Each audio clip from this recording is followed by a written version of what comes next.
Rocking did not stop the crying. Mara had known that before she even stepped out onto the wide stone porch. Known it the way she knew most things about the twin pups. Through her hands, through the vibration of small lungs pushing air into the cold, through the particular pitch of distress that lived just below screaming and just above exhaustion. 3-year-old Cale and his brother Finn had been awake since midnight, and it was now past 4 in the morning, and the rain had been falling for 6 hours without any sign of stopping. And Mara was an Omega in a pack that did not particularly value what Omegs did, which was survive and adapt and carry the weight of living quietly so that everyone else could pretend the weight was not there. She was 26 years old. She had held the role of pup caretaker in the Asheville pack for 3 years, which meant she had held it since the twins were born, which meant she had held it since their mother, the former Luna Thessaly, had walked out of the territory on a Tuesday night in October with a single bag, and no explanation that anyone had shared with Mara. The pack had its stories. The pack always had its stories. No one had explained anything to the Omega. Mara pressed her back against one of the stone columns, adjusted Finn's small body against her left shoulder, kept Cale braced on her right hip, and let the rain come sideways across the porch in the way it had been doing for the last 20 minutes. It was already soaked. She had stopped noticing that around 3 o'clock. What she had not stopped noticing was the light in the Alpha's study window. King Aldrich of Asheville did not sleep during storms. Observed this pattern across 31 months of residence in the pack house, which was not a house so much as a compound. Stone-walled, iron-gated, smelling of cedar resin and old blood, and the particular cold that came off mountain packs in the high country. Aldrich ruled 700 wolves. He was 34, unmarried since Thessaly's departure, and he had not spoken directly to Mara in 4 months. Not one word. She knew his schedule, the cadence of his footsteps on the upper floor, the exact quality of silence he produced when he was thinking, versus the silence he produced when he was angry. But she did not know his voice aimed at her. Not anymore. That had been her choice, she reminded herself. Not his omission, her choice. Cale made a sound against her neck that was less crying than it was simply breath, shaped like grief, and Mara shifted her weight, began the slow lateral rock again, and looked at the rain. The cold was not the problem. The cold was manageable. The problem was the smell on the wind. Something metallic and wrong. The kind of atmospheric weight that preceded a shift in territory pressure. The kind that old she-wolves called a watching storm, meaning a storm that carried news of a dead pack member returning in spirit to walk the boundary lines. Mara did not believe in watching storms the way the old she-wolves did. She believed in the effect the smell had on young pups, and the twins had been absorbing it since midnight, and no amount of warm milk or singing had addressed it. So she had brought them outside because sometimes the only answer to a thing was to stop pretending you could shelter from it and simply be in it instead. Was, she knew, not standard caretaking protocol. This was also working. Finn's breathing was slowing against her shoulder. His small fist had loosened around the collar of her soaked flannel shirt. Cale was still tense on her hip, his nose working against the wet air, his dark eyes. Aldrich's eyes exactly, that particular gray that held the color of stormlit granite. Tracking the rain as if he were already cataloging it, already performing the silent calculation of environment that wolf children learned before they learned words. Mara began to hum, not a melody with words. The low, constant pitch she used when language felt like too much architecture. A sound that lived in the chest rather than the throat, that traveled through the body holding the pup into the pup's body. Warmth as communication rather than warmth as comfort. There was a difference, and the difference mattered. Comfort said, the bad thing is gone. Warmth said, I am still here while the bad thing is happening, and I will still be here when it passes, and you do not have to be anywhere other than where you are. She did not know who had taught her the difference. No one had, explicitly. It was the kind of knowledge that accumulated in the body of a woman who had been the lowest-ranked wolf in every room she had ever occupied, which meant a woman who had spent a very long time paying attention to what other people needed before anyone thought to ask what she needed. The rain increased.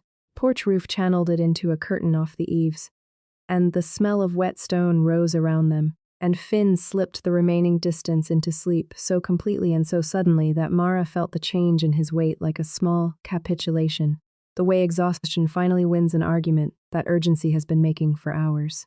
Cale did not sleep. Cale watched the rain with those granite eyes and breathed. Mara said quietly, Not because she believed storms were all right. She was not in the business of lying to children about atmospheric conditions, but because she believed they could be survived. And to a 3-year-old, those two things were close enough to the same. Just noise. It doesn't know your name. Cale looked at her. His expression was, as it often was, approximately 40 years older than his body. Da, he said. Mara did not answer that. She had learned, across 3 years, that the twins used their father's name not as a request but as a location, a way of orienting themselves in space, the way a compass needle swings toward magnetic north, without intending to, without asking permission. Meant, I am aware that a thing I need is not here. It was not a question. It was not a cry. It was simply information, offered to the air, to whoever was present and willing to receive it. Mara received it. She adjusted Cale on her hip, and kept rocking and kept humming and let the rain come down. She did not hear the door open. She heard the cessation of footsteps. That very specific quality of stopped motion that meant someone had come a halt not because they had reached their destination, but because something had made them stop short of it. She heard the changed quality of the air at her back, the way the warmth from inside the compound briefly disrupted the outdoor cold before the door closed again. And she heard the silence that followed, which was not an ordinary silence but a charged one, the kind that had weight and direction. She did not turn around. This was not defiance, it was management. She was holding 2 small wolves in a rainstorm, and turning around required redistributing weight, and Finn was asleep. And waking Finn at this particular juncture would undo 40 minutes of careful work. This was the calculation she told herself she was making. She was mostly certain it was true. They couldn't settle, she said, to the rain. The atmospheric pressure. Finn's down now. Cale's working on it. She waited, nothing. This was the thing about Aldrich's silences. They were not empty. They were full of something that Mara had spent 31 months learning to not name. She had been reasonably successful.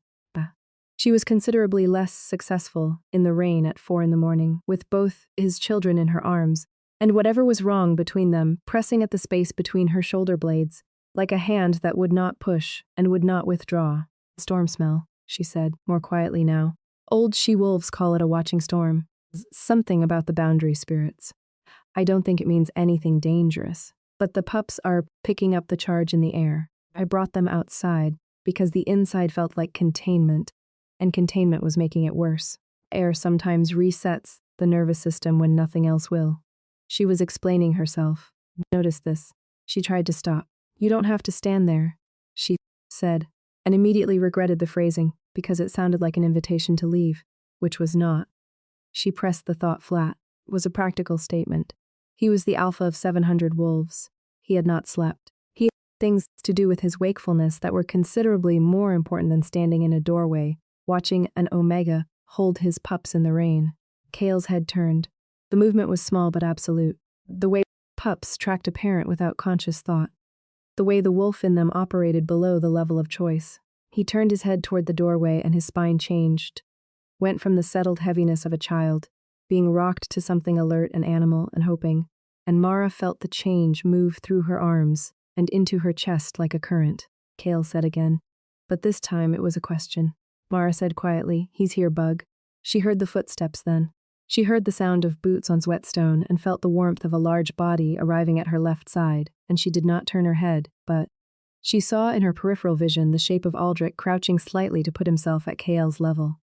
This enormous man, this alpha who commanded 700 wolves and had not spoken to her in 4 months, crouching on a rain-soaked porch at 4 a.m. to press his forehead against his son's. Cale made a sound.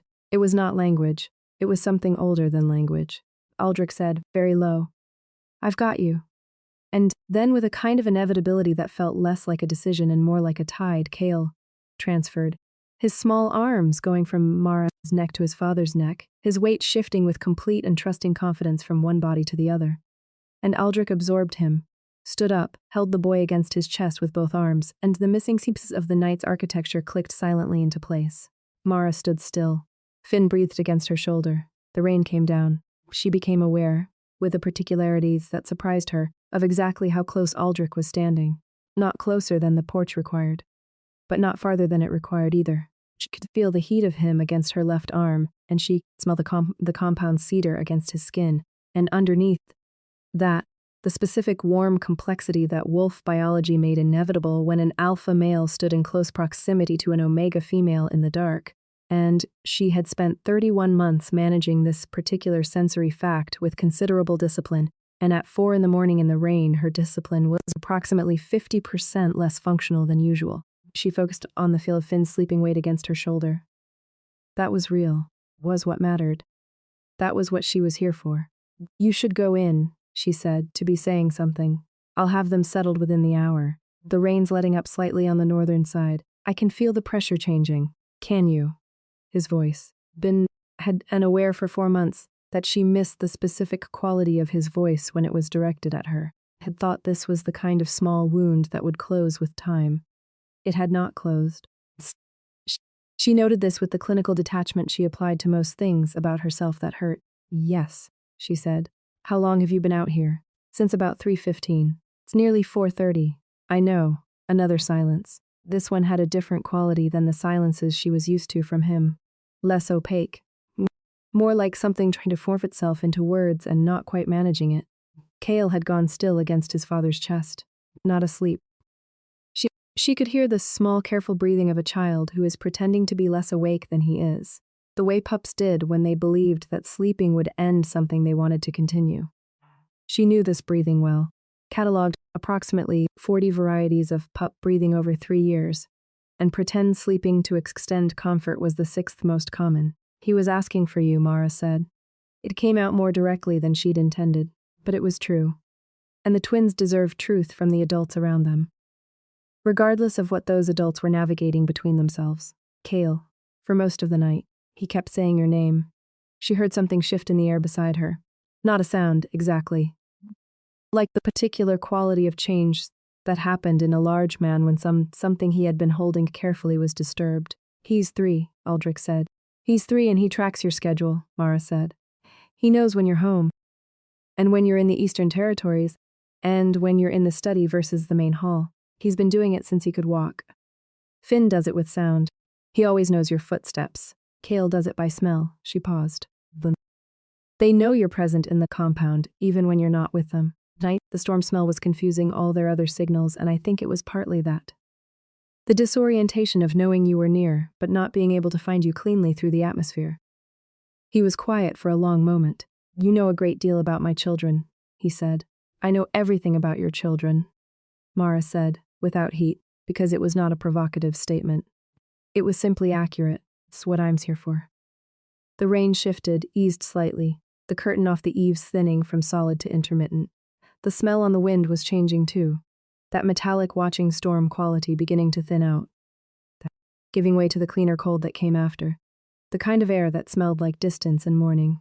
Go inside, Aldrich said. Take Finn in, I'll stay with Cale. Mara looked at him then. She could not help it. Permission and the instruction arrived together, and something in her simply turned to look, and she found him looking back. This was the first time in 4 months.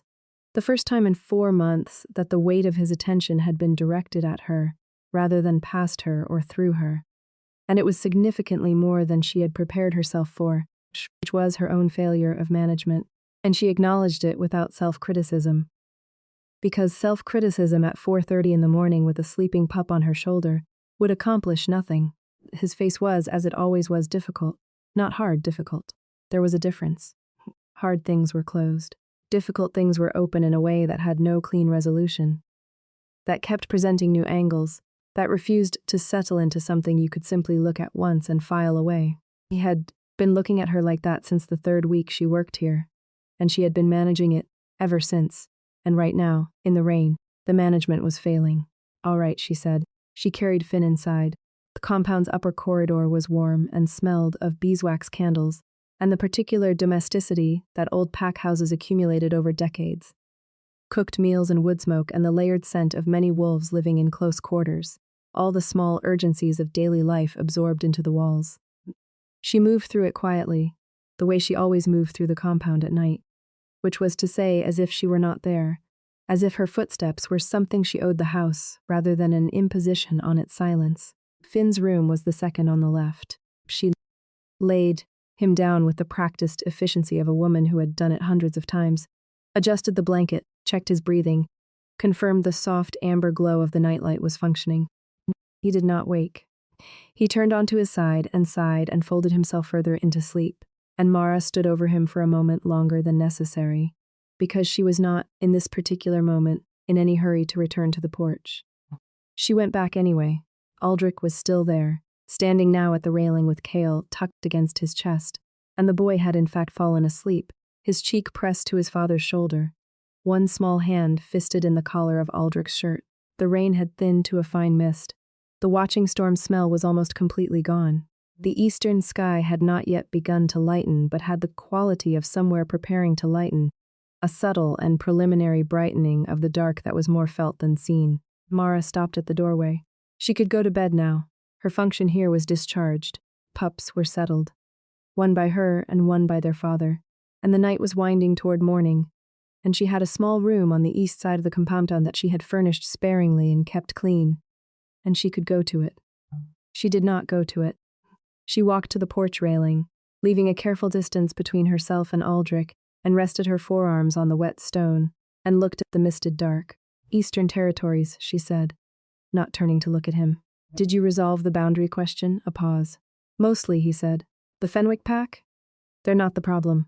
The problem is the Fenwick Pack's eastern neighbor, who doesn't recognize the old treaty lines and has 3 times as many enforcers as they did 2 years ago. Mara considered this. The Greyvoss, she said. You know them, I know of them. My pack, my previous pack, was 3 ranges south of the Greyvoss boundary. They have a new alpha. He's been expanding since his father died. The old Greyvoss alpha respected treaty lines. The new one considers them suggestions. She heard the quality of Aldrich's attention shift. The way it did when he was actually thinking about something rather than maintaining the surface of a conversation. She had always been able to feel this, from the beginning.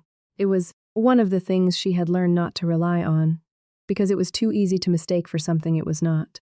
How long ago did the father die, he said.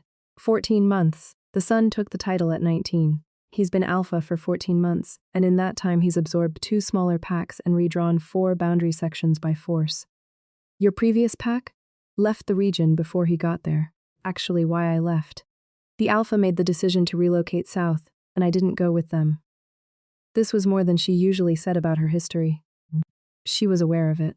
She let the information settle on the air without adding to it, and waited to see if he would press. He did not press. The silence had a listening quality rather than a closed one, and she found herself continuing because the misted dark made it easier than the compound's indoor light, and because she was very tired, and tiredness had a way of wearing down the structures she built around things. I didn't go because I didn't want to follow a decision I wasn't consulted on, she said. It's the honest version.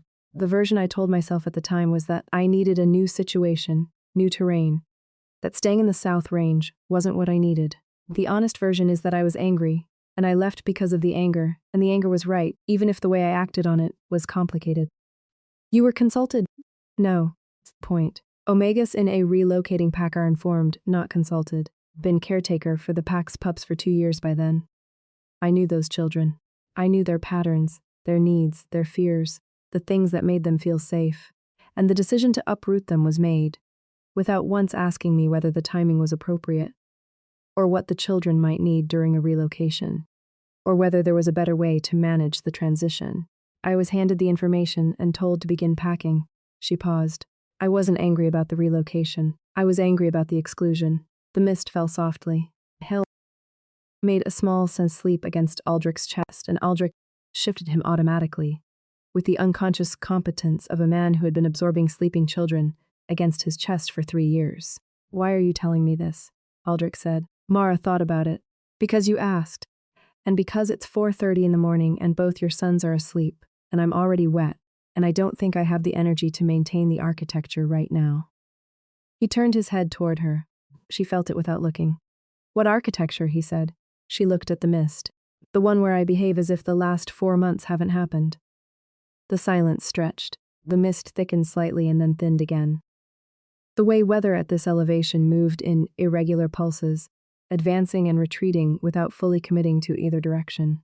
I owe you an explanation, Aldrich said. You owe me nothing, Mara said immediately, and she meant it. And the immediacy of her meaning it was possibly its own kind of information, but she let it stand. You're the alpha, you run a territory. I'm the pup caretaker. You don't owe me explanations for how you choose to conduct your Mara. Her name, in his voice aimed at her. She stopped talking. I made a decision 4 months ago that I have not adequately explained, he said. And I made it in a way that I knew would affect you. And I made it anyway. And I told myself it was the right call for the pack and for the pups, and I have been aware every day since that I used those justifications to avoid doing something that frightened me. She did not move. Betrothal discussion, he said.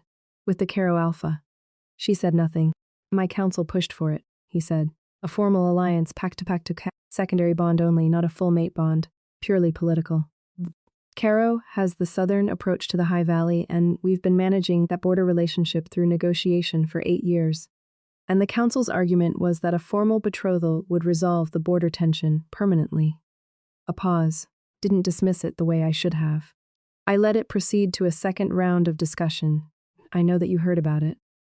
She had heard about it because Serna, the head of the council's administrative staff, had asked Mara, in a perfectly practical tone of voice, whether the twins would require additional transition support when the new lady of Asheville took up residence, because naturally a new lady would have her own preferences regarding pup care, was how Mara had heard about it. She had said yes, she would make any transition work, and she had gone back to the twins' rooms and sat for approximately 10 minutes on the edge of Cale's bed, without moving, before she had managed to file it in the place where she filed things that were not her concern. 4 months ago. I did hear about it, she said. I should have come to you directly. It wasn't your obligation. It was, he said, because of protocol, not because of rank, because of what has been. He stopped. Started again. Because I have been aware, for a significant portion of the time you have been in this compound, of a specific and ongoing. He stopped again. Mara turned to look at him. He was looking at the mist.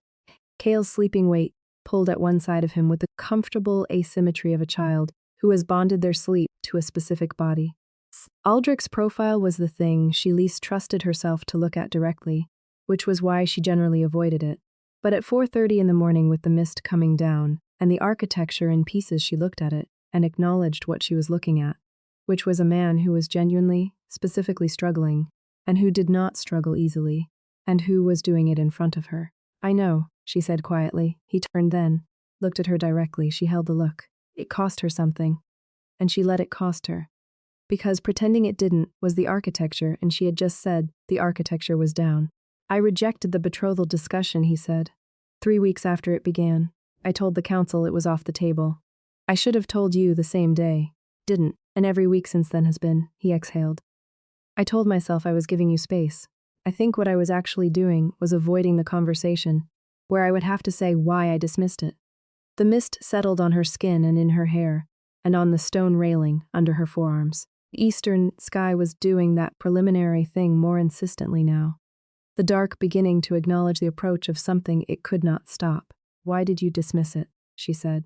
Because I could not, he said, and remain. He looked at Cale's sleeping face, then back at her. Because the idea of a formal arrangement with someone else felt like a foreclosure on something I had not yet allowed myself to name. I knew that was not a pack rational reason. I knew my counsel would not accept it as justification.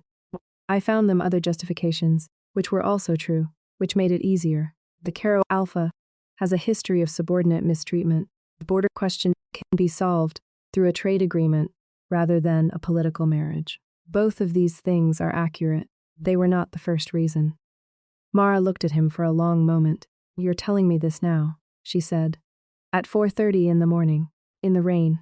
The rain seemed like. He stopped. Very brief, very unexpected thing happened at the corner of his mouth, which was that it moved, not quite into a smile, but in the vicinity of one. The rain seemed like the appropriate context, given that you had apparently decided it was an acceptable place to conduct extended childcare. She felt something give way in her chest. Not dramatically, quietly.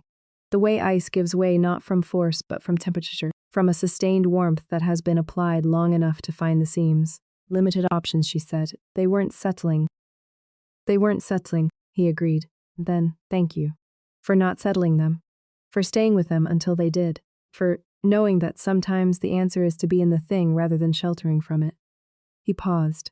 For the last 3 years. She looked at him. He looked at her. The mist fell between them, and through them, and the sleeping child on his chest breathed in and out, and the eastern sky continued its slow preliminary work, the dark beginning to separate into the distinct colors that preceded light. "You should have talked to me sooner," she said. "I know. The 4 months were," she chose her words carefully. "They were not nothing, Aldrich. Don't want to perform casualness about them. Because that would be dishonest. It was 4 months of wondering what I had done wrong, and then deciding I had not done anything wrong, and then being angry about having spent time wondering. Sequence was not pleasant." "No," he said. "I imagine it wasn't. And I want to be clear," she said, "that the reason I'm still standing here and not in my room is not because the explanation makes it all right. It doesn't make it all right, what you did. Allowing me to hear about a betrothal discussion through your counsel's administrative staff, and then maintaining 4 months of formal distance without explanation. That is not something I'm going to pat you on the back for explaining now." His jaw set slightly. She watched it. "I'm not asking for that," he said. "Good," she said, "because you won't receive it." Another silence. This one was different from all the others. It had the quality of a cleared space.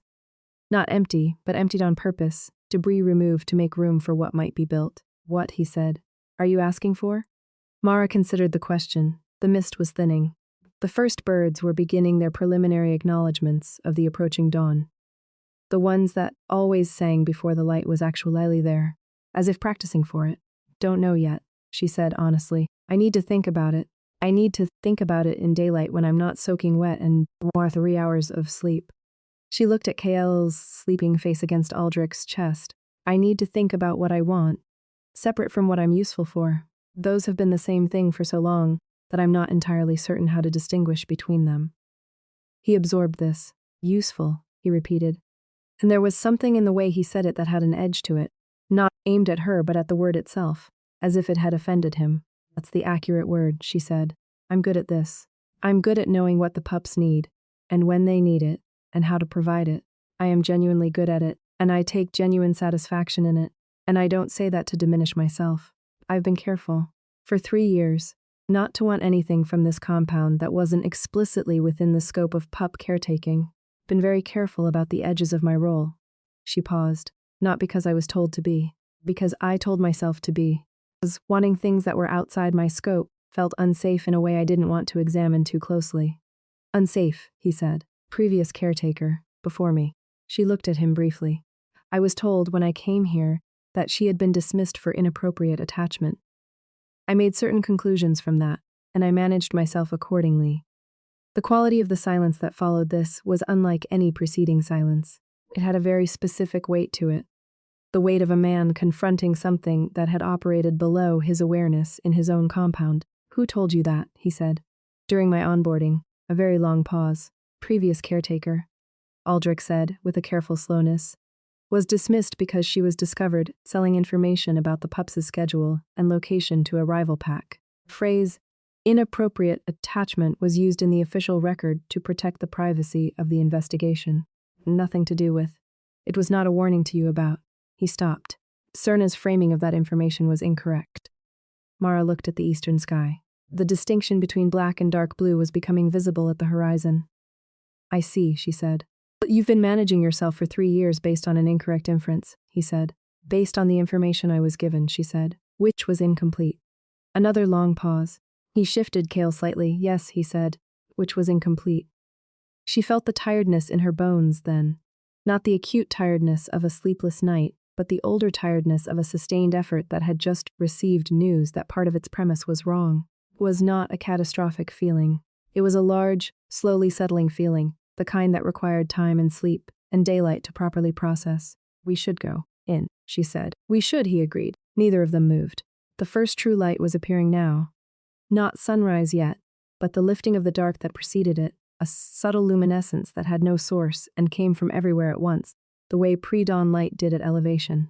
The mist caught it and diffused it, and the stone railing and the wet eaves and the sleeping child's dark hair all held the same soft non-color of the sky's first acknowledgement of itself.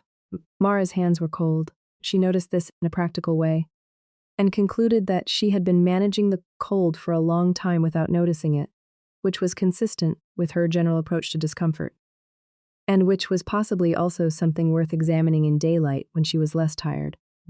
"Aldrich," she said, Yes. When I said I needed to think about what I want, she chose her words with care. I wasn't dismissing what you said. I was being accurate. I have a 3-year pattern of not knowing what I want. And I'm not going to pretend that one conversation at 4:30 in the morning resolves that pattern. Doesn't. She paused. Found the honest version. I also want you to know that the reason I stayed on this porch was not entirely about the pups. The pre-dawn light fell on them. Neither of them spoke. After a moment, Aldrich said very quietly, I know. The bond had not been named. It sat between them in the way of things that have weight before they have language. The mate recognition that wolf biology made and that wolf choice either honored or denied. The particular resonance that Mara had been filing under off-limits for 3 years, and that had been filing itself under something else the entire time, regardless of her administrative decisions about it. Did not name it now. It was too early for that. Too early in the morning.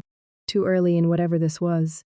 Too fragile a structure to bear the full weight of its own name at 4:38 on a Wednesday in the rain. She acknowledged it to herself, and by the simple act of not denying it in the moment that had most requested denial, to him. Cale, stirred, small face scrunched briefly, re-navigating the border of sleep, and then softened as whatever internal question he'd been asking received a satisfactory answer. No. As he settled back into his father's chest and breathed the long, easy breathing of a child who has found the place he was looking for. Mara watched this and felt the large, slow settling feeling continue its work in her chest, sorting through 3 years of compressed and managed material, making preliminary arrangements for a different kind of order. Tomorrow, she said, when both of us have slept and it's daylight and the rain has stopped, I would like to finish this conversation. Yes, Aldrich said, and I would like it to be a conversation. Not a report from you and a silence from me. Not me explaining and you listening. Or you explaining and me filing it appropriately. Conversation. Yes, he said again, and then I'd like that. Good, Mara said. She pushed off from the railing. Her soaked clothes were cold against her skin. A detailed and specific that she would address shortly with a hot shower and clean things. And this simple practical plan had more comfort in it than she had expected. The comfort of a body being cared for. The comfort of intending kindness toward herself. She walked to the door, put her hand on it, did not go through it. You know, she said to the door. Cale will remember tonight. He's 3, but he'll remember it. Details, not the storm, or the rain, or anything we said. He'll remember the feeling of it. Being outside in the dark when everything was confused and loud, and then finding his father and going to sleep. She paused. Those early feelings are the ones that last the longest. The ones that form the shape of what safety means. She heard him behind her, still at the railing. I know, he said. Then, with a quietness that she felt rather than heard, I hope that's true for more than just Cale. She stood at the door for a moment longer. The pre-dawn light was growing. The mist was lifting. The birds were increasing. Individual voices joining each other in the preliminary conversation of a pack territory acknowledging the shift from night to morning. Go to bed, she said. Take him up. He'll sleep another 3 hours if you don't disturb him. What about you?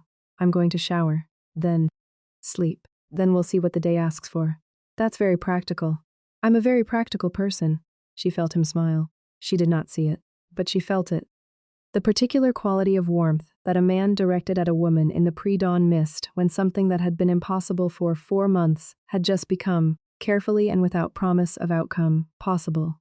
That she pushed open the door. Compound warmth met her, and the smell of beeswax and cedar and many wolves living together, and the long familiar corridor of the place she had made her home without intending to, and she walked down it quietly the way she always walked at night. Not because she was hiding, but because she had learned, over a long time, that quiet and invisible were the same thing, and she was considering the possibility that they were not. Her room smelled like her. The soap she used, the herbal sachets she kept in the dresser, the particular combination of her own chemistry, and the compound's ambient scent, that had formed over 3 years into something that was unambiguously Ursa's, in a way she had not noticed until now, looking at it from the outside of herself.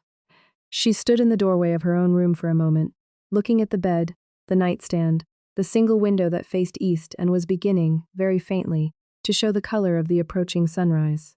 She thought about what she had told him, about wanting things that fell outside the scope of her role. The pattern of keeping herself small enough not to require justification. About 3 years of careful management and the thing that careful management had done, which was work. It had worked.